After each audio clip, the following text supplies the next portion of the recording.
بسم اللہ الرحمن الرحیم. السلام علیکم. Welcome to Sajjad Shah YouTube channel. امید ہے آپ سب لوگ خیر و عافیت سے ہوں گے. آج کی نشست میں جو موضوع زیر بحث ہے وہ وزیر اعظم پاکستان جناب عمران خان کا دورہ روس ہے. آج میں بات کروں گا پاکستان اور رشیا کے تعلقات کے حوالے سے.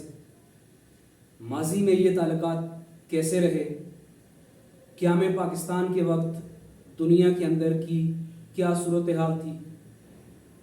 دنیا جو دو بلاکس میں تقسیم تھی، ایک طرف اشتراکی نظام تھا، دوسری طرف سرمایہ دارانہ نظام تھا. پھر 50 کی دہائی میں جو دو تنظیمیں بنی، سیٹو اور سینٹو، ان پر بات کروں گا کہ ان تنظیموں کی وجہ سے پاکستان اور رشیا کے تعلقات کیسے متاثر ہوئے.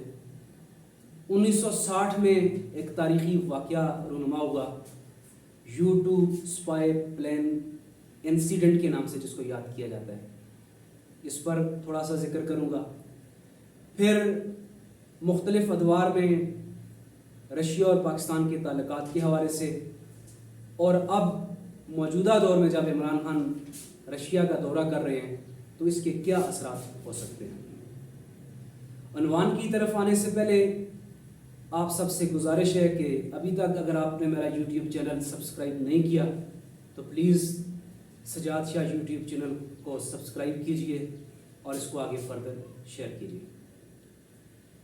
اب میں آج کے موضوع کی طرف آتا ہوں. وزیر اعظم عمران خان کے دورہ رشیا کے موجودہ تناظر پر بات کرنے سے پہلے اس کے تاریخی پہلو کا جائزہ لینا ضروری ہے.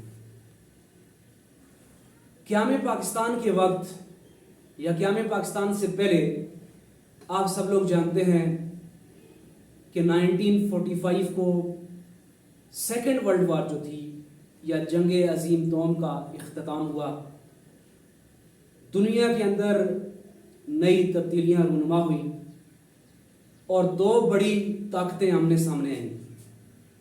ایک طرف USA تھی جو کہ کیپیٹلزم ان کا نظام تھا، دوسری طرف USSR تھی، union of Soviet socialist republic تھی، اشتراکی نظام یا سوشلزم کے حامی تھے.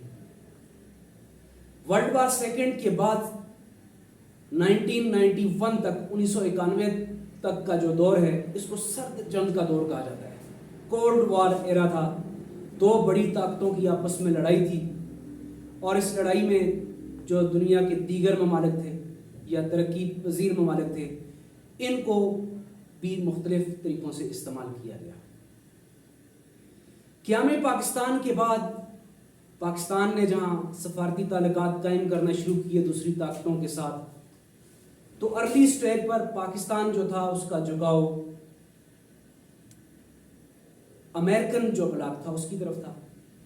یہی وجہ تھی کہ 1950 میں 1950 میں اس وقت کے پاکستان کے وزیر اعظم لیاقت علی خان نے امریکہ کا دورہ کیا. اس کے بعد 50 کی دہائی میں دو دفاعی تنظیمیں جو تھی، 1954 کی اگر ہم دیکھیں 1954 میں سیٹو بنی، South East Asian Treaty Organisation یا پھر اس کو منیلا پیکٹ بھی کہتے ہیں. اس میں USA، برطانیہ، France, Australia, New Zealand, Philippines, Thailand وغیرہ شامل تھے. اس کے بعد 1955 میں سینٹو کو بنایا گیا. سینٹو سینٹرل ٹریٹی آرگنائزیشن، اس کو میٹو بھی کہا جاتا ہے، مڈل ایسٹ ٹریٹی آرگنائزیشن، یا پھر اس کو بغداد پیکٹ کا نام دیا گیا تھا. اس تنظیم میں بھی ایران، عراق، پاکستان، ترکی وغیرہ کو شامل کیا گیا تھا. بنیادی طور پر یہ دفاعی تنظیمیں تھیں، دفاعی مقاصد کے لیے بنائی گئی تھی. ڈیفنس اینڈ میوچل یا military cooperation and assistance of member countries تھی.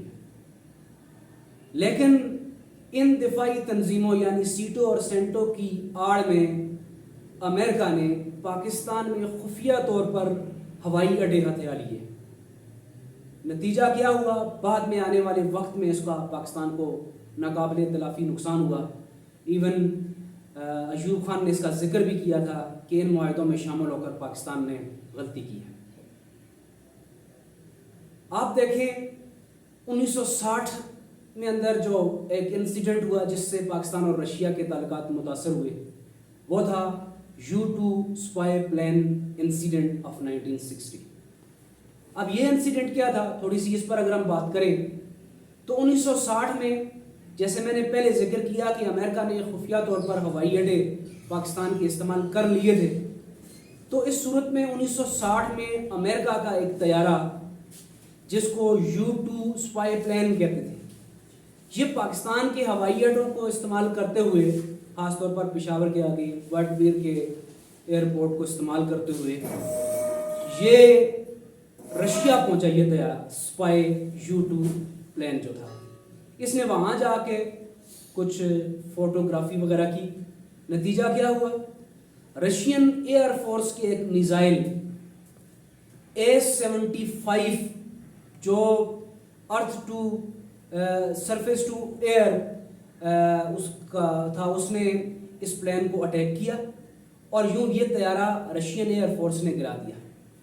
इस तैयारे के जो पायलट थे फ्रैंकिस गैरी पावर, उन्होंने इस बात का इंकशाफ किया कि वो यहाँ पर आकर खुफिया तौर पर फोटोग्राफी कर रहे थे। इस मामले के बाद भी पाकिस्तान और रशिया के ताल्लुकात मुतासर हुए।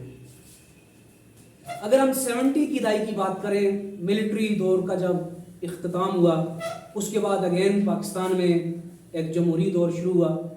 1974 में आकर जुल्फ़िकार अली भुट्टो जो थे, उन्होंने रशिया का दौरा किया और इस दौर में निस्बतन कुछ ताल्लुकात जो थे वो बेहतरी की तरफ नाज़िल हुए। आने वाला जो दौर था जी, फिर आपको पता है रशिया का जो दाखिला था अफ़गानिस्तान के अंदर, एक तवील जंग चली। उसके बाद 1991 के अंदर आकर US और रशिया के जो हालात थे, पाकिस्तान अपनी स्ट्रेटेजिक पोजीशन की वजह से हमेशा ही अहमियत का हामिल रहा है। तो ऐसे दौर में पाकिस्तान का झुकाव वक्तन फ़वक्तन अमेरिका की तरफ बढ़ता रहा।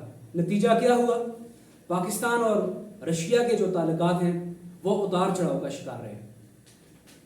90 की दहाई की अगर हम बात करें तो 90 की दहाई के अवाखिर में मियां मोहम्मद नवाज शरीफ जो थे, उन्होंने रशिया का दौरा किया था और उसके बाद आज तकरीबन 2 दहाइयों पर मुईत की अरसा गुजर चुका है कि अब कोई पाकिस्तान का वज़ीर आज़म रशिया का दौरा कर रहा है। तो वज़ीर आज़म पाकिस्तान जनाब इमरान खान का ये दौरा बहुत ही अहमियत का हामिल है।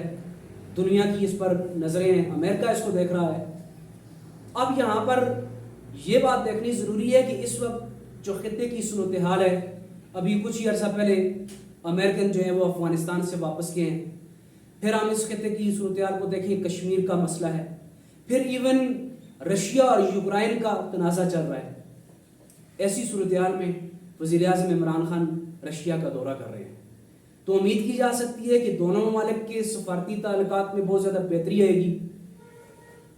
मोहतरम वज़ीर आज़म मसला कश्मीर के हवाले से बात करेंगे, इलाकाई और बैनुल अक़वामी सतह पर बहुत से अमूर हैं जिनको ज़ेर बहस लाया जाएगा। एनर्जी के हवाले से प्रोजेक्ट्स हैं, उन पर बात होगी। तो दोनों ममालिक के सफारती ताल्लुकात जब बेहतर होंगे तो इस खित्ते में काफ़ी ज़्यादा फ़र्क आएगा। उम्मीद है आप लोग इस हवाले से कोई अपनी बात शेयर करना चाहें तो कमेंट्स में लिख सकते हैं। बाकी इस दौरे के साथ साथ कोई लेटेस्ट सूरत हाल होती है तो उस पर दोबारा इंशाल्लाह आपकी खिदमत में हाजिर हुआ। इख्तिताम पर आप लोगों से अगेन गुजारिश है कि मेरे यूट्यूब चैनल को सब्सक्राइब भी करें और आगे शेयर भी करें। बहुत शुक्रिया जी। अस्सलाम वालेकुम।